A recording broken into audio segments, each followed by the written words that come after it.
So hello everybody, welcome to this episode of Activist Lawyer, the end of November. And we are joined today, I'm delighted to be joined by Kevin Hanratty, Director of the Human Rights Consortium. Thanks, Kevin. Thanks for having me, Sarah. Not at all. We've been in touch a little bit, Kevin, just back and forth about some of the work that you guys have been doing. And I know last year we were really lucky that one of our podcast episodes featured in the Northern Ireland Human Rights Festival, which very timely is coming up very soon. So we'll talk a little bit about that. But really, really appreciative of you giving up your time and to discuss the really, really important work that you and your organisation and your members are doing at the moment. But firstly, just by way of background, if you wouldn't mind giving us a little bit of an introduction about yourself and just before we move on to the organisation. Yeah, no problem at all. And thanks very much for having me. Not at all. I suppose by way of background, I'm actually literally only from up the road in Drummondtee, just outside Newry here. Went to school in St Paul's in Bestbrook out the road as well. Yeah. Studied history and politics at Queen's, and then after that did a postgraduate certificate in education in Coleraine in teaching history. I suppose like a lot of people trying to discover and search for what I wanted to do after university. And then quite randomly, I suppose, got offered an internship with Seamus Mallon at Stormont back in 2001 for that summer. And really from that point on, I sort of took a bit of a tangent and worked in politics for about 4 years. I worked for the SDLP as a research and policy officer for various MLAs in the town here, the late John Fee and Dominic Bradley. And then in 2006, again, when the sort of another random change of direction, I was out doing some consultancy work for the National Democratic Institute in Macedonia that was working with sort of smaller political parties trying to look at their internal structures in terms of how they conduct themselves around elections. There was a campaign going on around how the election, trying to focus around free and fair elections, lack of intimidation, making sure voter legitimacy was a priority for all the parties out there. Was out there for about 3 or 4 months, and then a job with this current organisation, the Human Rights Consortium, came up at a sort of entry-level position as a campaign officer. Okay. And I suppose having worked for the SDLP and worked in the consultancy role as well, I suppose it wasn't a term at the time, but the idea of social justice or issues around human rights were quite interesting to me. So I applied for the role and was appointed, I think, in September 2006. And really, I suppose the rest is history. I've been sort of working my way with the consortium for the last 16 odd years, working up through the ranks, and I suppose I'm now director. I had a bit of a career break in 2011, and I went to work for the OSCE in Bosnia as a human rights officer, doing sort of human rights observation work in the city of Banja Luka, which is in the northern part of Bosnia. So yeah, that's my sort of I suppose random career trajectory which has led me to here today. Random but makes sense, funny enough. And I love to hear the different journeys that our guests have been on towards their career. So absolutely. And then with the Human Rights Consortium, well, obviously, you know, fundamental, your work would be based in human rights, and we'll get a little bit into more of the detail of that. But just about the organisation itself, what kind of setup is it? Yeah, we're a relatively small staff team. There are 3 full-time staff and 1 part-time staff member based in our office in Belfast. But we have a large membership. So the idea of the consortium, it is a coalition. So we have 165 member organisations drawn from across Northern Ireland. And I suppose our membership really spans the whole sort of spectrum of civil society organisations that you would expect in Northern Ireland, across both communities, across all geographic locations, and varying in size in terms of numbers, outreach, but also, I suppose, size of organisation and funding. Sure. So spanning from larger trade unions and bigger human rights organisations like Amnesty International and CAJ, right down to small grassroots community groups. I suppose the unifying factor in the consortium really is that the members are signing up because they see a vision of Northern Ireland as being a more human rights compliant society. And they want to see advancement in terms of not just the legislation that we have in terms of human rights, but actually the practical outworkings of that, and individuals able to access those rights practically on the ground. Okay, so you joined the organisation in 2006, and I know you said you had a small break there, but between you joining and now, you know, has the core areas of the work changed somewhat, and I guess the types of work that you're focusing on really much depends and evolves with the political climate at the time. It's probably an obvious statement. Yeah, absolutely. And I suppose obviously it goes without saying that the political climate in Northern Ireland in that period has been completely up and down in terms of our own governance, but also in terms of what the UK government have been doing. I suppose the long-running campaign and the sort of core of our work in the Human Rights Consortium is the long-standing campaign to get a Bill of Rights for Northern Ireland. Okay. So the Good Friday Agreement in the Rights, Safeguards and Equality of Opportunity section of that agreement stated that there were a couple of core commitments by the UK government that they would incorporate into domestic law the European Convention on Human Rights, and they did that through the Human Rights Act, and I know we'll probably come on to that later. But the other key commitment was to build on those convention rights, draw on international experience and evidence, and then add additional rights for Northern Ireland in a specific Northern Ireland Bill of Rights. So that's our core campaign. There have been, I suppose, various processes and steps along the way. There have been elements of political opposition from some parties here and some different formulations of the UK government. We're in a really interesting place now where we actually have majority political support for a Bill of Rights for the first time in a long time. What does that look like for this part of the world? What happened following the New Decade, New Approach was there was a commitment to look at the content of a Bill of Rights and look at the creation of a Bill of Rights. We felt at the time that it should have went much further. It should have made a direct commitment to have a Bill of Rights. It should have committed to ensuring that that Bill of Rights reflected local circumstances and international standards that the UK are signed up to. But it was a fairly limited set of, I suppose, rules for how that committee was going to operate. But it started work in earnest back in, I think, March of 2020, following the restoration of the Assembly.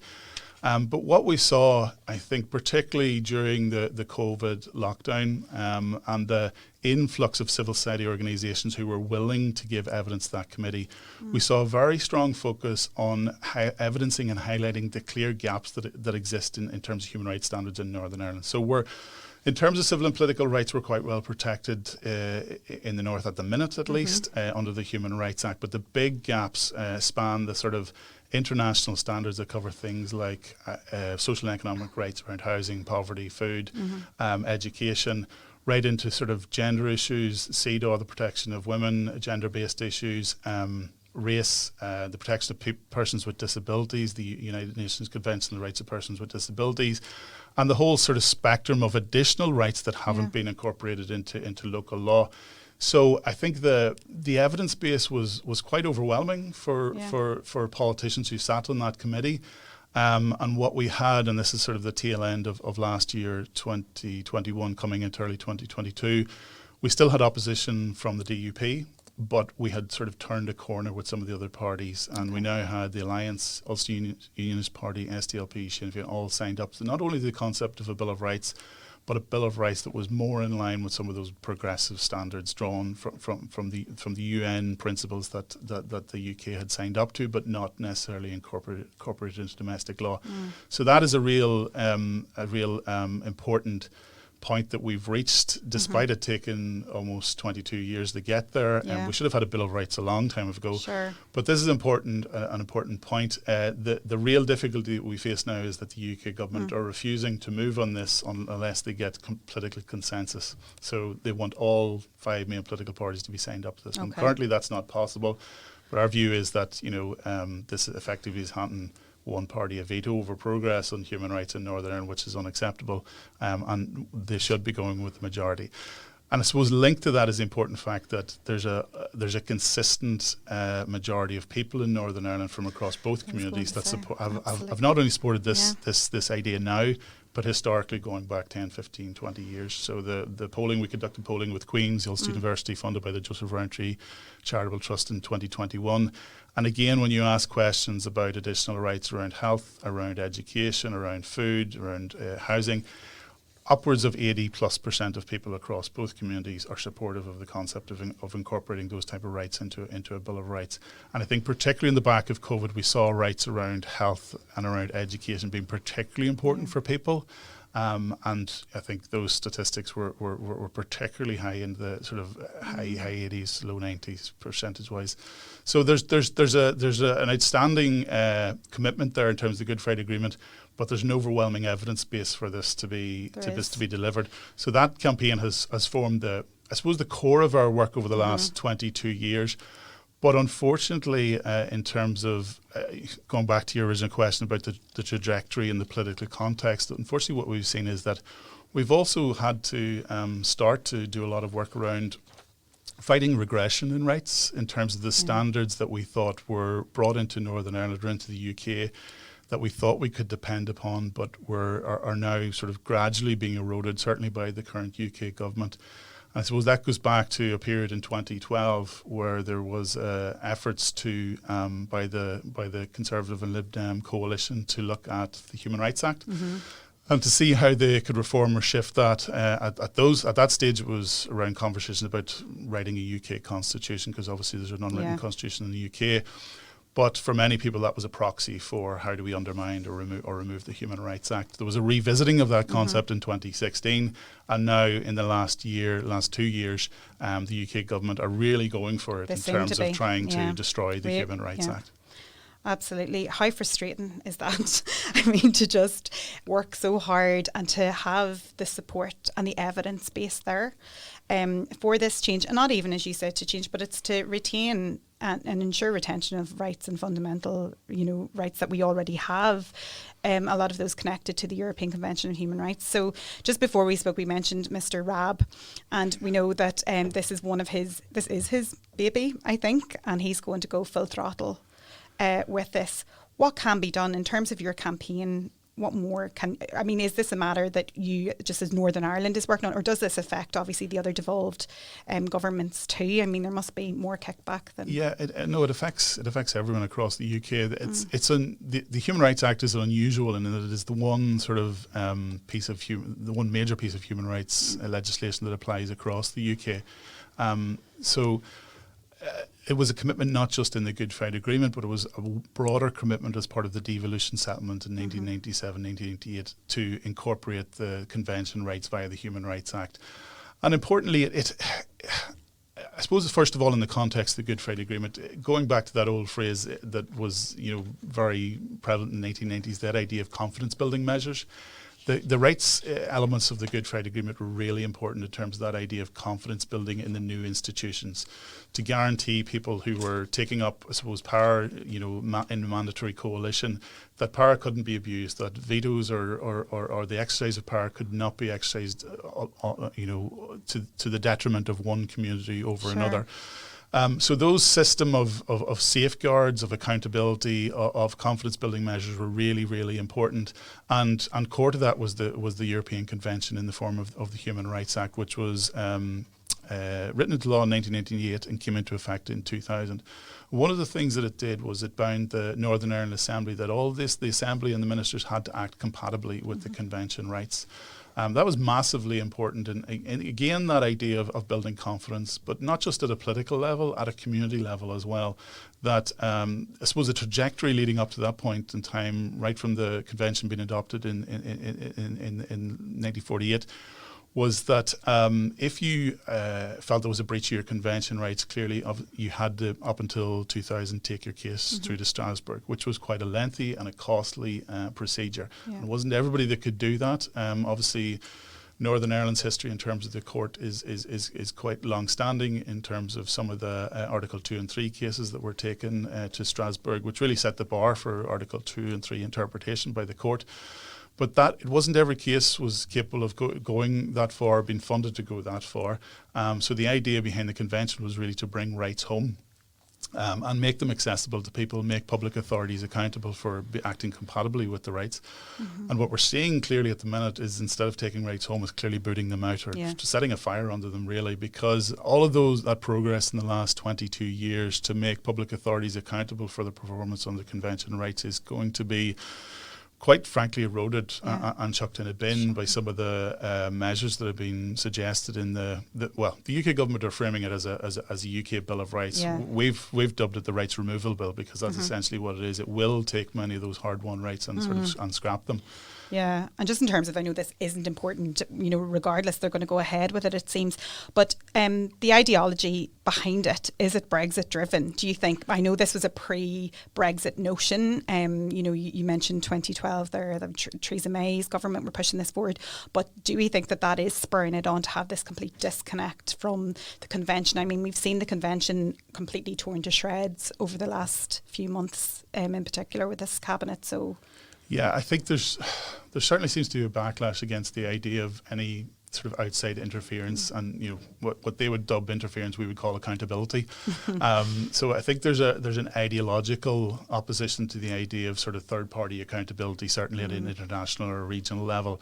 So yeah, the ideological opposition to the EU and the Council of Europe have almost been intermingled. The two are separate entities, but I think the taking back control sort of mantra has really filtered into other aspects of human rights. So the Council of Europe, obviously, in terms of the convention, the UK, ironically, were one of the key architects of that bill. Developed in the aftermath of the Second World War to hopefully prevent against the mass violation of human rights on a global and sort of European scale.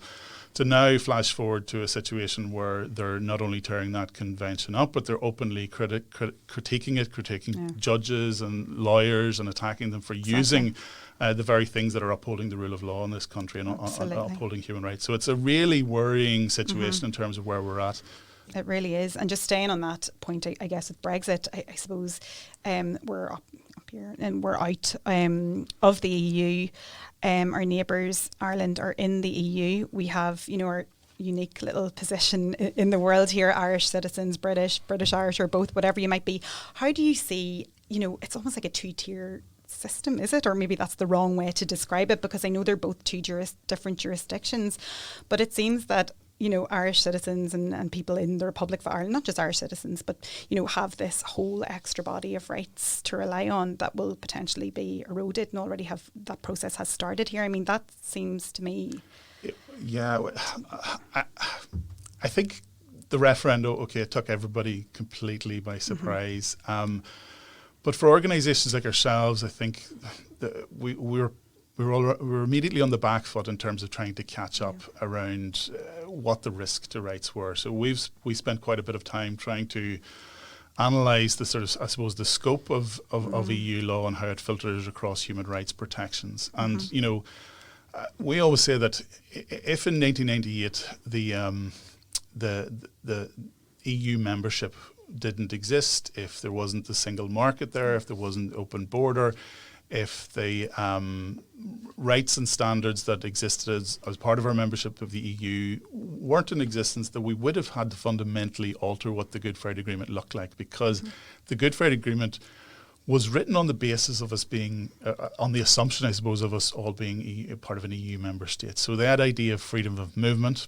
about the idea of the underpinning of EU regulations and directives, cutting across huge swathes of overlap with human rights, particularly these non-discrimination provisions that have been so important here, and right through the Charter of Fundamental Rights. I think what we've seen in this sort of interim 6 years and the negotiation of the withdrawal agreement has been that our human rights landscape has shifted fundamentally. We used to have an assembly that was bound to act compatibly with EU law. That's no longer the case. We used to have the Charter of Fundamental Rights. That's no longer the case. We used to be able to say that when a directive in the EU was updated, it would be updated in law here. We no longer have that. Now, we do have very many organisations like ourselves sort of advocated and campaigned for specific measures in Northern Ireland to protect at least some of the human rights provisions that were guaranteed in the Good Friday Agreement and had overlap with EU protections. That was achieved to some degree with Article 2 of the Northern Ireland Protocol, which basically stated that there should be no diminution of human rights in Northern Ireland as a result of Brexit. We also had a dedicated mechanism unit set up in the Equality Commission and in the Northern Ireland Human Rights Commission to monitor and evaluate whether that is operating and whether those principles are being upheld. Now, on paper, that looks like a good set of provisions. It's an asymmetric set of provisions. It only applies to Northern Ireland, so colleagues in the UK, unfortunately, don't benefit from those protections. But unfortunately, what we've seen in the interim sort of year and a half since those measures came into effect is that the UK, in many respects, have just fundamentally ignored them. Yeah. We've had pieces of legislation like the Nationality and Borders Bill, like the Elections Bill, which have undermined and ignored those provisions, particularly for people who have non-settled status. We have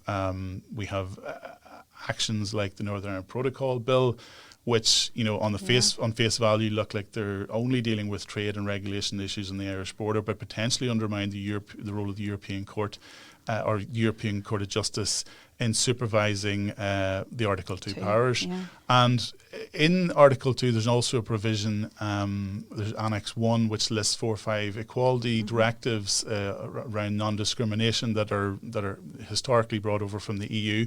But the UK have made a commitment to uphold and update if the EU update them as well. If we don't have a proper supervision of the European Court of Justice over those measures, then the context and the applicability of those directives will change in Northern Ireland from the way in which they apply in the EU. So there are all sorts of measures that the UK government to gradually either ignore or chip away or undermine those powers already. Northern Ireland Protocol Bill, those other pieces of legislation that I mentioned, and generally it paints up a picture that the rule of law, at least in terms of human rights, has little value currently for this government, and that then is reflected in some of the other actions around the Human Rights Act, and we also have additional sort of piece of legislation like the Legacy Bill, which has currently been fast-tracked through Westminster, and will drive a coach and horse through any of the legacy investigations or the plans of the Stormont House Agreement plans around legacy investigations. And that, again, is fundamental to our understanding of how Article 2 and 3 of the Convention work. There is supposed to be proper independent scrutiny and investigation of Article 2 and 3 cases. That will not be possible under the provisions of the Legacy Bill. So it paints a very worrying picture in terms of the direction of travel of where we're going in terms of human rights, certainly under this current government. But it obviously this has been the case for the last 12 years at least in terms of the gradual erosion of those protections. Yeah, I mean, one of my questions is going to be to outline the important challenges, but I don't think you can pinpoint it down to any particular area there. This is seismic in terms of the impact that this would have. And am I right in saying with the erosion of, these mechanisms and, the ability to uphold the rule of law and to scrutinise and oversee, how things are currently managed, does this go back to Parliament then? I mean, does that give Westminster more control in terms of scrutiny? Or, how does it work then if we're limiting, the mechanisms that we currently use or that we have been accustomed to? Yeah, well, I suppose there are various ways in which Parliament are already involved in terms of scrutinising legislation for human rights compliance. They're supposed to give an Article 19 declaration at the start of each piece of legislation to say that it's compatible with human rights. They're now saying they're not going to introduce that. So how does it? Well, I think, to be fair, what they actually want to do is see Parliament being more involved in some of this human rights scrutiny. Okay. But for me, that is a code word for potentially preventing any progression. Absolutely. I think we currently have a system whereby courts here can say that a piece of legislation is not compatible with the ECHR sort of declaration of incompatibility. But there, under a certain clause of the HRA, there's an interpretive obligation on the courts to, I suppose, automatically, if possible, interpret most legislation as being compatible with the Human Rights Act. The government are saying that they're going to remove that interpretive obligation. So that would leave, I suppose, the legal landscape in terms of whether thousands of pieces of legislation are compatible with the Convention rights up in the air. Yeah. And it will also mean that it's the likelihood of more declarations of incompatibility will increase, and therefore they will have to return to the Parliament, to the Westminster Parliament, if that legislation needs to be changed to be compatible with Convention rights or to make it compatible with Convention rights. The likelihood of Parliament under this current government wanting to change legislation to be compatible with Convention rights isn't high. No. So I think that's a worrying problem. There are also moves to erode the compliance and the obligation on public authorities to act compatibly with the Human Rights Act, and that's another way in which these measures are being eroded. I suppose going back, the 22-year history of the Human Rights Act, it's actually the compliance by public authorities and their sort of positive obligations to act compatibly with the convention that has seen the most progress in terms of human rights. Because while we hear about the sort of the landmark cases and the key judgments coming out of courts here in the UK, it's actually that soft advocacy power in terms of civil society organisations and grassroots groups being able to say, listen, there's a right here to private and family life, and your actions either in a care home or in whatever setting it is are not compatible with that.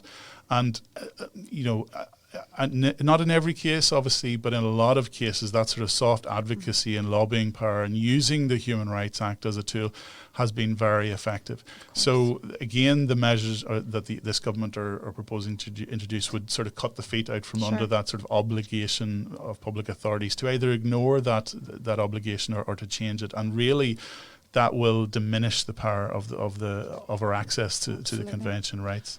So sorry. Linked to that, there's another really worrying development whereby Section 2 of the Human Rights Act places a duty on domestic courts to have regard to the jurisprudence, so the judgments of the European Court of Human Rights in Strasbourg. And that was really important because it ensures a degree of, they don't have to slavishly follow, but it ensures a degree of compatibility between what courts are saying here and what's happening in Strasbourg. And in turn, that's important because it meant that, you didn't necessarily have to go to Strasbourg as the sort of ultimate arbiter of rights to secure a vindication or for a violation of rights.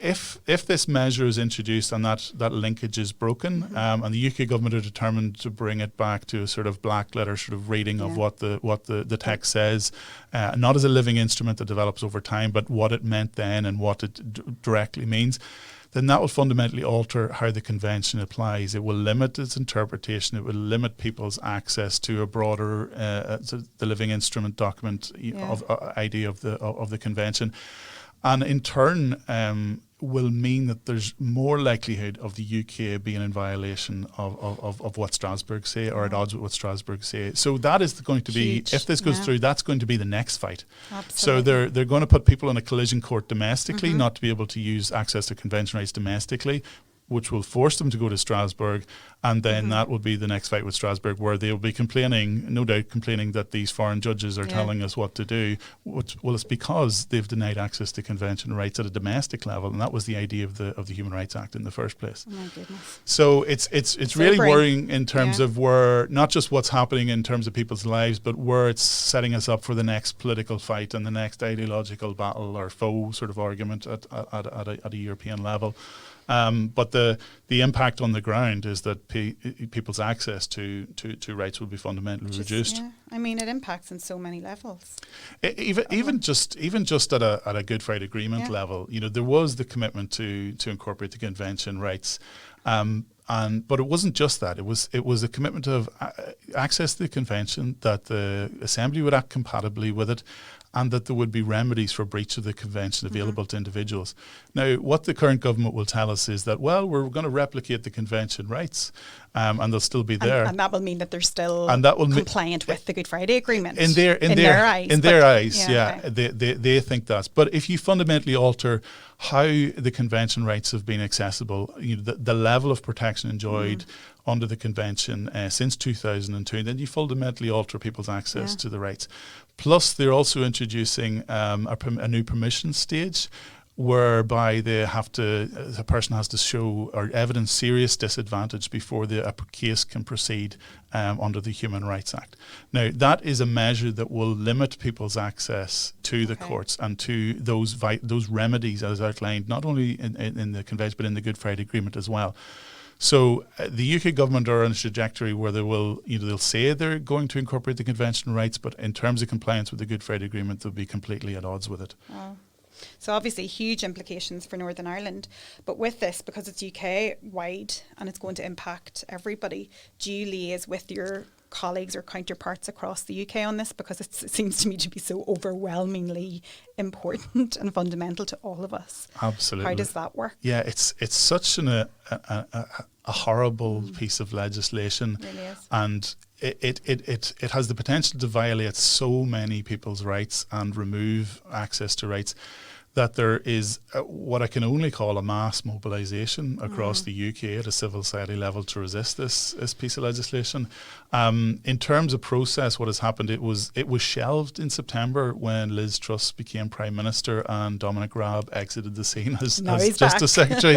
But now he's back. Oh my God, how do you keep up? You must be watching these. Oh damn it, he's back again. I think there was a collective sigh of relief in September, but I think everybody felt that, well, it was just it'll be someone else. It would be someone else, and I think it gave time for pause, reflection, and maybe circle the wagons a wee bit. But we did expect this to come back, and obviously a very short turnaround. Dominic Raab is back in as Justice Secretary in recent weeks, and has already said that he's going to reintroduce the bill. He's going to go full throttle. And unfortunately that looks like that's what will happen, And this rights removal bill, we had thought it would already been introduced. It might be introduced before recess in December, but if not, we'd say early in January. But I have to admit, it's because the bill is so bad that it's been easier to mobilise people across the UK. And not only do you have your big hitters like Liberty and Amnesty and Justice BAHR, you have lots and lots of smaller organisations who, the impact might be only in one area of law, but they're really, really concerned about it. And I think particularly the removal of that idea of positive obligations on public authorities to take preemptive action to protect rights. So it's not about just sitting back. It's about, well, how do we go out and proactively introduce measures that will protect people's rights? The removal of those protections in particular has mobilised a lot of civil society organisations across the UK. So the Save Our Human Rights Act Coalition was set up, I think, back in June, July. And it already has, I think, about 360 civil society organisations involved. We also have our own sort of working group in Northern Ireland of organisations trying to sort of articulate Northern Ireland specific arguments, particularly around the Good Friday Agreement and the peace process here. But it's I suppose it's a case of all hands on deck because there is a crisis. It almost would have been harder if there had been just one element of the bill that they were attacking. Not as many would have gotten behind it as such, but as you say, mass mobilisation is probably, necessary and maybe not as hard to kind of rally, given that it impacts so many organisations and individuals, all of us. So that's it. And I think our fear in the interim was that they might, particularly with the Suella Braverman coming in as Home Secretary, was that they might just pick out one or two issues or rights, particularly articulate the right to privacy and family life. Because one of the things they're also trying to do is limit the use of Article 8 usage in deportation cases. And that's really a case of, well, let's pick an unpopular group and target them. Easy done. I think they see that as the sort of low-hanging fruit in terms of the Human Rights Act, and it's very much the sort of dog whistle politics reaction to what they're reading in some of the tabloid papers around immigration and asylum seekers. And it's really, in terms of human rights, it makes a mockery of the concept of universality of human rights. I mean, they're just creating an absolute mess for themselves anyway in terms of the challenges that, where does it get them to do that? Yeah, absolutely. I think, the idea that they'll take one of the articles in the convention and apply it differently to a different group, is already a violation of the convention itself in terms of discrimination. But it's racist in its application, and as a concept as far as we're concerned. But a good one for, a good, as you said, low-hanging fruit, scapegoats, always immigration, vulnerable people as well to try it out on. But I can just see that just blowing up. And I think our fear was that they would just come back with a, and they may still do this, with a version of that rights removal bill that just targeted, one or two things where they feel they might get more support. But I think, the degree of resistance that has been built up to this and the sort of the trajectory that they've already put us on, is unstoppable. hopefully, and that I think there will be a strong degree of advocacy against this, and hopefully public support as well, which is really, really important. Absolutely. And thankfully we've organisations like yourselves and your members, you know, to represent all of us on that level. And just in terms of that, how does the impact of our current government situation here, you know, was that a worry for you as an organisation to see what happened, you know, over the last few weeks in terms of Stormont? I think it's worrying just on multiple levels. You know, obviously you have the cost of living crisis in terms of just making day-to-day decisions as regards expenditure and debt, and even the application of those funds that are coming through at a UK level. You have the negotiations around the protocol and the future of that, and obviously having sort of Northern Ireland voices feeding into that would be helpful. But some of the division at the minute is quite unhelpful in terms of the politics that's going on, in terms of community division. You know, folks are saying that, you know, even in our membership, that some of the spaces that used to be there for sort of peace building and sort of conversations is rapidly decreasing because of some of the division that's been created around the protocol, unhelpfully, I think. And then at a UK level, I think when it comes to, you know, the protocol bill, the legacy bill, the attempts to remove the Human Rights Act, the lack of that executive voice, the lack of a voice in the Assembly to resist some of these measures is really, really telling. We had a conference a couple of weeks ago where we had the Scottish Justice Minister and the Welsh Social Justice Minister speaking. We had Naomi Long, but she was no longer a minister. Now, obviously, she's a great supporter of the Human Rights Act. It was great having her there, but she wasn't a minister. Likewise, the Scottish and the Welsh executive have formally come out to say that they reject the bill. They've already rejected a motion, a Sewell Convention motion in the Welsh Senate. You know, we haven't, because we don't have an assembly, we can't even be asked. And we haven't an executive to take a decision around it. And that's in a situation where, as regards the Human Rights Act, you know, it's not, you can't always assume that, you know, there will be division around this. There's potentially, given the centrality of the Human Rights Act to the Good Friday Agreement, that we might get a consensus in our executive that actually don't touch it, leave it alone. You know, we've had MPs like Jim Shannon stand up in the House of Commons and say, you know, listen, this is a really important piece of legislation that doesn't need changed. If anything, we need rights added to it. So, you know, I don't think we should assume that if the executive was there, they wouldn't be able to agree. As fond as they are of disagreeing, I think potentially, given the size of this piece of legislation and the importance, it might be that there might be agreement. But if we don't have that executive in place, I suppose that's one of the gaps that we see, that there is no one to stand up for Northern Ireland at that sort of governmental level and say, no, not in our name type thing, you know. Gosh.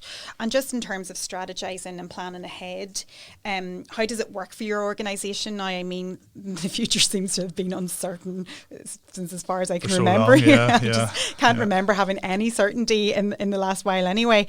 But it must be difficult to plan ahead. But how do you do it? Because you do have a huge membership. You have to consider so many factors, not alone the political pressure at the time, whoever that might be in power. What's next, and you know, how do you figure all of that out in terms of your ultimate objectives? I think the big problem, as you said, is that things are so tenuous at the minute that they're so existing standards are under threat, that we need to respond to that threat, but then that has an impact on other resources and other capacities. For us, I suppose, you know, we want to be forward facing. We want to be looking at, well, where are the gaps in work, and we fill the additional rights, and what does that look like, and that, you know, goes back to our work on the Bill of Rights.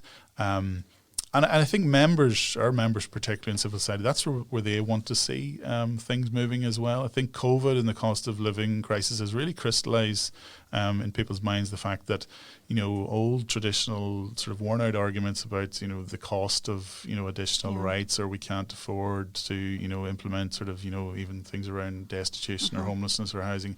Well, the pandemic clearly showed that actually that's not true. You can do. Where there's a will, there's a way. Absolutely. And old sort of notions around social and economic rights, you know, you can't take away the power of elected representatives to make, you know, decisions around finite resources. Well, it's not about that. that. It's actually about setting a direction of travel, and then you guys go off and see how we get there. It's about setting those sort of minimum core obligations in place. We have all sorts of, analysis in Northern Ireland that talks about health inequalities and mental health inequalities and different equalities in terms of services. But when it comes to solutions, they're never framed as right solutions. They're never framed as, well, actually what we need to do is establish a right to an adequate standard of physical and mental health, and look at the UN standards and bring it into Northern Ireland, see how we can develop a healthcare service and pathways around public services that are human rights compliant.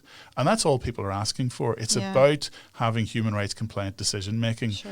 And while there are really good measures that are taken by individual ministers and individual departments, and no one would knock that, it's the level of inconsistency. It's the lack of sort of knowing that, well, we can count on those public authorities to make a sort of human rights compliant, almost go through a checklist. And I think it's particularly evident when we don't have an executive and an assembly in place, that where does the buck stop, and what are the standards that we're working towards? Absolutely. It's almost like we're sort of running around like headless chickens in terms of our human rights priorities, and that if we had that level of accountability built into something like a Bill of Rights, it would help. But I think it's also that we look to, the rest of the UK. And in 1988, we were leading the way with Section 75, with the convention. We had the prospect of our own Bill of Rights. And now flash forward to 2022, and we're the poor cousin of the United Kingdom, because Wales, Scotland and England have the Equality Act 2010, which updated equality, brought them all together, have measures that isn't included in our equality protections. Wales and Scotland have marched forward in terms of incorporating international standards like the UN Convention on the Rights of the Child in domestic law. And Scotland is looking to go further and have a broader rights bill that will incorporate the ISESCR on economic social rights.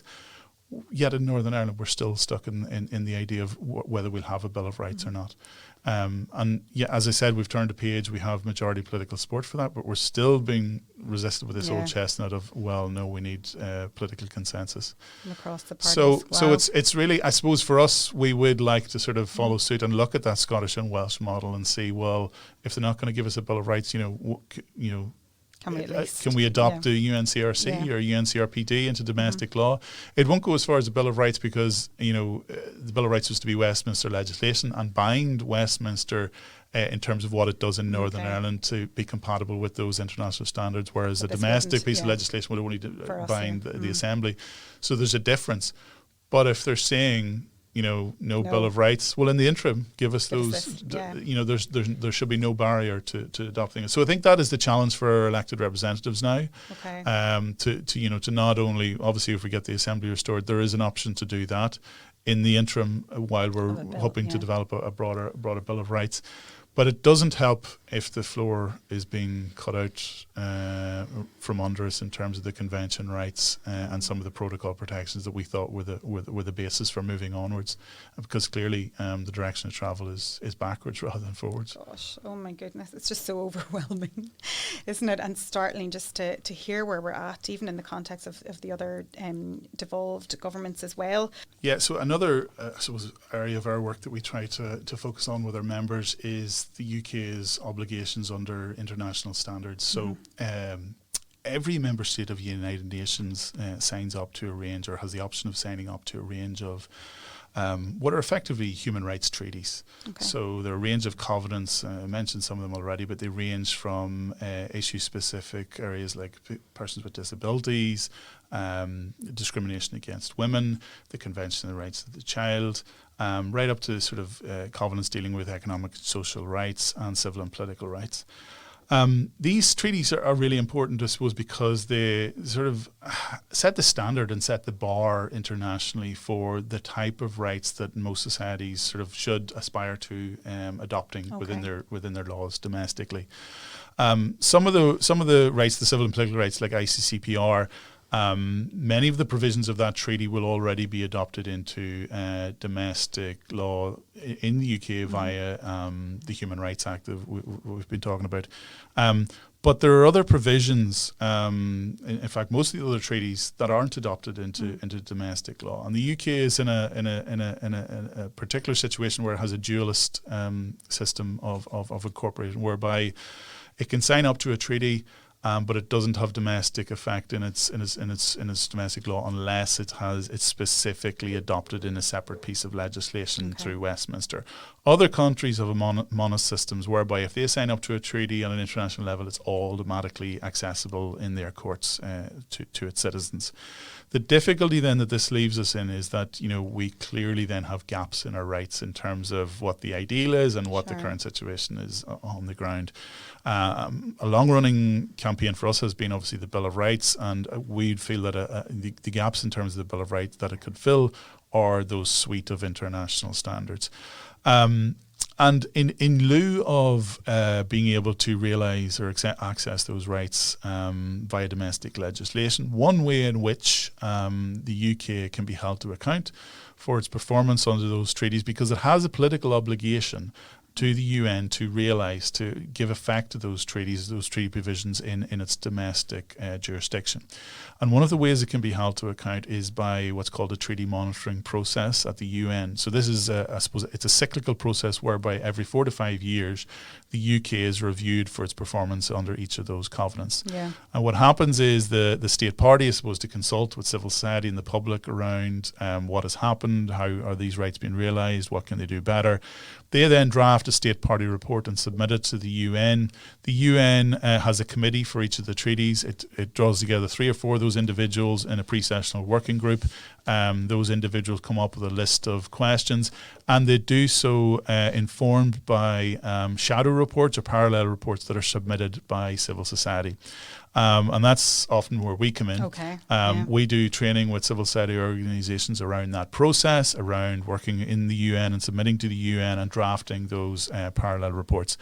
And those really are sort of pieces of policy, pieces of evidence that we submit to the UN to actually give them the full picture of what's happening on the ground. Because what we've found, we don't even get access to what they write about Northern Ireland. We see the amalgamated UK version, the sort of the sanitised version. And what often, it's what isn't there that is the problem. It's quite a sort of positive picture, obviously, that the state part of the UK are trying to paint, but they miss out huge swathes of issues and areas around human rights. Our job as civil society organisations, and it's not just the consortium, it's our members who are, some of them are experts in particular treaties, who feed into that process and who update the UN, who go and meet the UN, who brief them verbally or in written format about what the situation is on the ground. And then there's an opportunity in terms of the process, there's an opportunity for the UK to come back and rebut or provide additional evidence. And when they do so, we can provide an updated report. And then there's the sort of the pinnacle where there's the review, which is the session in person where the UK civil servants go and are questioned by that council or by that committee, ask questions, ask to provide evidence, or where's the lack of evidence in many cases. And then there's a series of recommendations that are put in what's called concluding observations that come out of that committee a couple of weeks after. And it's really those concluding observations where civil society are trying to get recommendations for the state party, for the UK, to say, you need to do the X or Y, or you need to perform better in terms of meeting this rights obligations. Northern Ireland civil society have really batted above its weight the whole sort of throughout the whole history of this sort of treaty review process. We've had recommendations around abortion legislation, around housing, around the Bill of Rights, around the Human Rights Act, around the legacy issues, around disabled persons' access. The whole spectrum of rights issues, Northern Ireland has been reflected in there. And I suppose to many degrees, sometimes the UK ignores those recommendations. It doesn't do anything. I think what I always say about this process is, don't go into it thinking it's going to be a magic bullet for anybody. It is one tool in a sort of suite of advocacy tools that you can use as a civil society organisation. But the really important thing is, it's the soft political sort of moral weight and authority of the UN saying to the UK, here's your report card. You're doing okay in this, but you could really do an awful lot better here. And this is where you're not protecting. And in your experience, have you seen, the UK do not like being embarrassed on the international stage. They do not like being told by other countries, you're doing badly. And I suppose it's that sort of moral authority and power to us to be able to say, listen, the UN are saying you need to do this, you need to incorporate these reader protections, or you haven't done enough. What are you going to do about it? And yes, they can choose to ignore it and not act on some measures. Some of them they do. But I think for us, for civil society, it lends sort of political and moral weight to the arguments that you're making at a domestic level. Yeah. So it's just another sort of set of recommendations.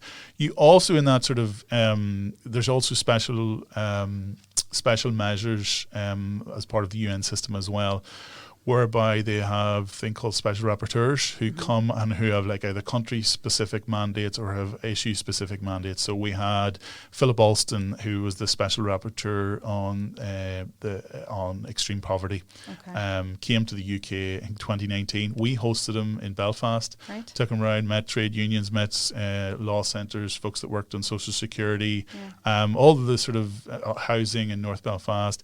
All the organisations that really were focused on poverty at the time from a rights perspective. And his review of the UK was scathing, absolutely scathing in terms of the trajectory of the social security system since 2010, things like the two-child rule, the sort of limitation on universal credit. All of those things had really just forced so many people into poverty. And I suppose the big impact of it was the sort of media impact, because you had sort of, more some of the more right-wing sort of press coming out and saying, oh, how dare this sort of foreign person come and tell us that we don't have a good human rights record. You had other sort of media outlets sort of analysing the details and sort of showing the report. But I think the big value of it was that it shone a light on the issue at the time, and continue those type of interventions continue to shine light at periodic moments on the reality on the ground as regards human rights, different human rights issues. So again, it's that sort of soft power of the sort of either media or international attention on the issue on any issue at a given time. It all helps. And while there's the current trajectory of the UK government is not good as regards human rights. What's the light going to be like over the next couple of years? It's going to be pretty bad. But we also have then that's the UN system. You have the Council of Europe, and in terms of some of the commentary, so we had the Human Rights Commissioner of the Council of Europe visited us here early in the year. They have the Committee of Ministers as well, who periodically comment on some of the legacy cases, and they have been invaluable in really saying, in terms of the Council of Europe's position and in terms of human rights, you're seriously in jeopardy of being in violation of the Convention because of the legacy bill and the rights removal bill to undermine the Human Rights Act. Now, the Council of Europe is important because what country has just been expelled from the Council of Europe? Russia, because of what it's done in the Ukraine.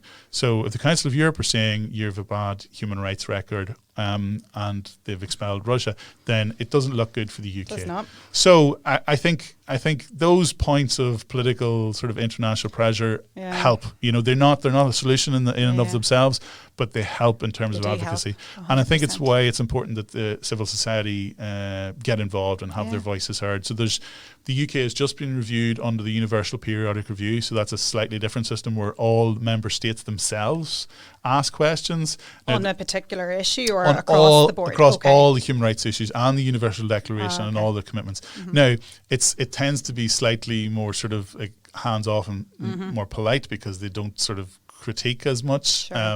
But there are recommendations. I think over a third of the recommendations to the UK in November when this happened were around the Human Rights Act. It was like, what do you do on the Human Rights Act? You uphold the convention, right? Please make sure there's no diminution of rights, all of that. So it was very, very important in that sense. And now coming into the new year in 2023, the UK is going to be reviewed under the International Covenant on Economic, Social and Cultural Rights. Okay. So everything from housing, food, education, health, all of the right to work, all of those issues are going to be reviewed. And in a cost of living crisis and where strikes are happening in England and nurses are going on strikes and waiting lists in hospitals at the minute, it's really, really important that civil society voices are heard, because the information that they'll get from the UK government will not be the complete picture. So anybody that wants to submit and become involved in that process, they can actually go to our website and find out a wee bit more about it. And we do a bit of training around that as well. And the deadline for making a submission is in early January. although they'll hopefully get a second bite at the cherry later in the year as well. And would that be organisations or individuals? Usually organisations, but organisations can pull together as well. If they don't have capacity themselves, they can pull together, and actually the UN recommend that groups come together and do it on a joint basis. That's great to see how that works in practice, because I mean, I've been party to or reviewed reports and recommendations before, but you never quite understand, maybe that's on one particular matter, but collectively how it can be impactful. And you've just given examples of that. So that's great, and a huge part of your work, I'd imagine. It's a sort of, it has peaks and troughs, because it comes, because that cyclical process, it comes and goes. But I suppose the challenge is really keeping the pressure in the interim sort of 3 or 4 years, to keep the pressure on public authorities to say, well, what are you doing about that recommendation? You know, and thankfully, though, it's spaced out over time. Good. Some organisations will be busier at different times compared to others, depending on when the reviews are. Interesting. But just anyone listening to this, I mean, will surely, agree that the work that you're doing, your organisation are doing, and all of the other members and other lobbyist organisations is fundamental and crucial. And that idea of mass mobilisation is obviously necessary, to challenge this. But you also celebrate human rights as well as part of your work. And I think it's very timely that you have the Northern Ireland Human Rights Festival coming up that you're very much involved in. Do you want to tell us a wee bit more about that? Yeah, absolutely. The Human Rights Festival, actually started when I was in Bosnia. The idea, right? Yeah, we were looking for a way to bring sort of different community groups and different organisations together to celebrate Human Rights Day, which falls on the 10th of December every year, which is the day in which the Universal Declaration of Human Rights was adopted in 1948. And when I was in Bosnia, we were looking for a way to sort of bring groups together to do that. So we brought a group of different cultural sort of civic society organisations together on Human Rights Day, and everybody did a bit, and talked about their issue or different cultural backgrounds, and it was a great gathering. And then I came back home, and traditionally on the 10th of December, we had all been scrambling to do something or hold an event or have a talk. And everybody was trying to do it on the same day, which meant sometimes nobody got to anything, or it was overlapping, and it was a bit. So we just thought, well, listen, what about we try and do a bit of coordination around this, and maybe sort of have a facilitated day or a couple of days. And our members and civil society generally just really bought into the concept. And it started off as 2 days. I think we went with a space upstairs in the Ulster Hall, and that was it. And then it has grown really into a week-long series of events, which is really, I suppose, a hybrid mix of your traditional sort of talks and lectures about human rights, but also integrated with like artistic and creative events and the sort of best of like talent from Northern Ireland and beyond, in terms of just sharing different cultural, international, local perspectives on social justice issues or rights issues, or lots of organisations don't even frame them as rights issues. For us, when we look at them, they're rights issues, but for them, they're just issues or concerns they're working on that they've interpreted through some sort of art medium. But they fit absolutely really well in the festival, and a great way for us of sort of talking about human rights without going into the boring language of article this or article that. And I suppose that was the other idea behind the festival. So it was about coordination on the day, on the week, but also about how we create new audiences and bring new people into conversations about human rights. Because unfortunately here, given our history, a lot of the conversation when it comes to right, it's orange and green politics, and it gets stuck in that sort of quagmire, and it doesn't move beyond it, certainly at a sort of media level, or traditional media level at least. And we wanted to sort of try and bring new audiences into conversation. So one of the folks involved at one stage described the festival as a gateway drug to human rights, but I wouldn't necessarily use that phrase myself. But it's evocative description to try and that idea of just being a gateway to conversations about rights, and about bringing different audiences and new audiences into the room, and that has really worked. It's sort of there's always something for anybody who, no matter who you are, what your tastes are. And you open it up to lots of people can It's a public. It's totally. You don't get an event in the festival unless it's open to the public. You can't have closed events. It's totally open to the public. A lot of it, obviously, because of lockdown now, has been online. But this year we're starting to open back up. And there's a sort of a mixture of online and in-person events, which is great to see. It's more accessible now to just have that hybrid approach. The hybrid really helped with accessibility. It also really opened up the audience across Northern Ireland as well and beyond, because what we saw before that was it was largely Belfast-based, the in-person events. Some events in Newry, Derry, places like that, but largely Belfast-based. When you go online, you're drawing audience and participants from across, everywhere, from even outside, I'd say as well. People who are interested in human rights here, We have some really good highlights in the festival. So we've a group of Palestinian NGOs who were shut down in the summer by the Israeli authorities doing a really interesting talk about their experiences as human rights advocates in Palestine, happening during the week.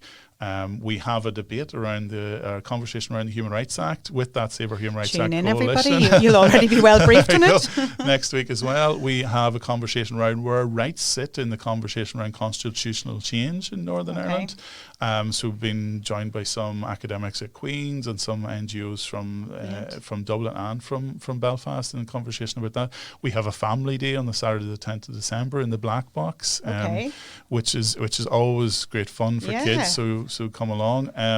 And then we have Disability Action doing a range of sort of disabled persons or focused artistic events online on the 3rd of December. And 3rd of December is International Day of Persons with Disability. So we've purposely coordinated to run from the 3rd to the 10th of December. So it starts on the 3rd and finishes on the 10th. So we can include that. So Disability Action are doing a whole range of events on the 3rd. So it's great. Amazing. And you have a dedicated website, I believe.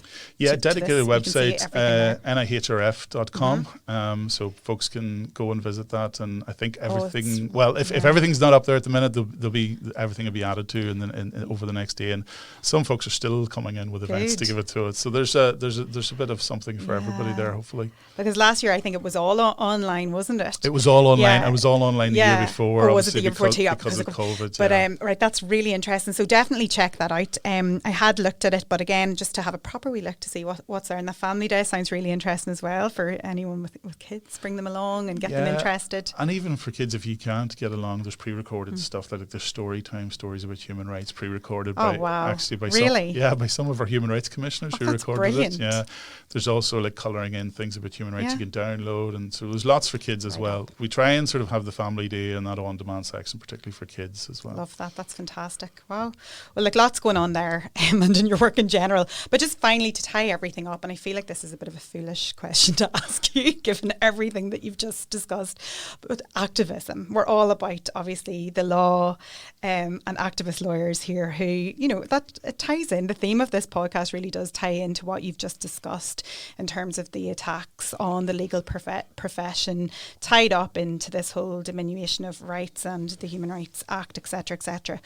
But just broadly, I mean, how important is it to, and we'll say mobilise, how important is it to get involved and really stand up and, become active within society, not just in organisations, but in public?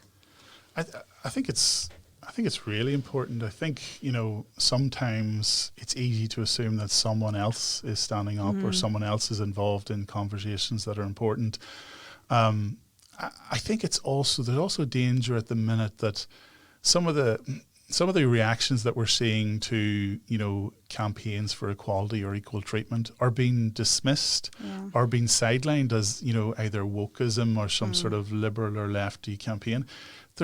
I'd love someone to define for me what they mean by wokeism. If they mean people not taking discrimination anymore, if they mean people standing up against inequalities, then why not just say that? Yeah. That I think there's a dismissal almost of people trying to claim and vindicate individual rights, and by that just uphold their basic dignity as a human being. I worry about the trajectory of some of that narrative and where it's taking us. So I think instead of I think. I hate to criticize social media, but I think a lot of it is driven by folks who are keyboard warriors and feeling that they need to comment on everything and critique folks that are involved in some of these campaigns. I put a challenge to people: put your money where your mouth is and get out and get involved in some of the groups that are actively trying to make people's lives better on the ground, and then critique it. I think the power of activism is amazing. I think change only happens when people come together and work together and drive forward for change that is needed. I think it's too easy, I think, here in any society to assume that, if we had the right politicians or if we had the right political party in power, that things will change. I think that's a bit of a cop-out. I think we actually need active citizens and people involved in making the running and putting it up to politicians and in advocating for change. And linked to that, I think politics can only achieve so much. Yeah. I think the law and legislation, that's where the overlap between activism and law is really important for me. That, commitments by a political party will only take us so far, but having a specific rights commitment, having a piece of legislation that will be upheld in courts, that will be adhered to by public authorities, that judges will be able to stand over and administer as part of the rule of law, that's where rights need to go. They need to be on that permanent footing, because a right, it doesn't exist unless you can realise it, unless you can tangibly hold people to account for a violation of that right in the courts. So, we can't talk about rights in the abstract. They have to be given practical expression through legislation. And that's why some of these campaigns, not just defending the Human Rights Act, are really important, but adding to those rights and adding to the sort of suite and the complex suite, yes, but the suite of protections that we have in law. And that's really, really important. The more people we have involved in that campaigning, the better. And it could only benefit from additional organisations and individuals getting involved. Absolutely. Well, look, that has been just truly insightful, informative, but really important, that discussion today. So thank you so much for coming in, really, Kevin. Not at all. And we will share links to the festival as well. And we'd ask everybody to check that out. And obviously the fantastic work of your organisation as well. We really appreciate it. Thank you very much. Appreciate it. No problem. Thanks, you. Kevin. Bye. This podcast was recorded in Granite Podcast Studio. Interested in starting up your own podcast but don't know how? Granite Podcast Studio can help. Record your podcast in our state-of-the-art studio, which is based in the heart of Newry City. Our studio has cutting-edge and user-friendly technology and can seat up to 4 people. We also provide an editing service, for our team using your guidance and editing notes to provide you with a flawless finished product, leaving your listeners wanting more. For more information on how you can get started, visit www.granitepodcaststudio.com.